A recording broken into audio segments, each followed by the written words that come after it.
of the things that I do want to share with you, there's a passage, if you're a note taker, jot it down. It'll be important as we kind of continue to peg through this chapter. But in 1 Corinthians chapter 13, verse 13, you guys probably may not know the address, but I think it's important for, grasping the heart of it.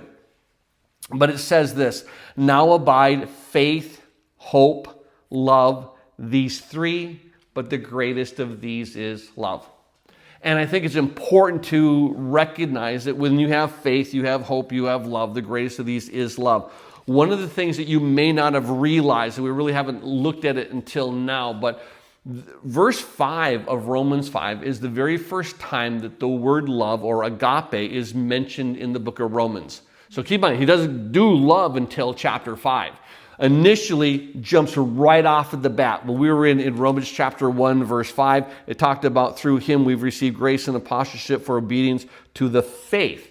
So faith was mentioned right away there in verse 1. Of course, when we looked at verses 16 and 17 just nails it. For in him the righteousness of God is revealed from faith to faith, as it is written, the just shall live by faith. So faith has been the prominent thing as we've gone through this. Hope itself had not been mentioned until Romans chapter 4, verse 18, who on contrary to hope, in hope believed, so that he became the father of many nations. Now we've talked about faith being a belief in what God is doing presently. Hope is a belief in what God is going to do in the future.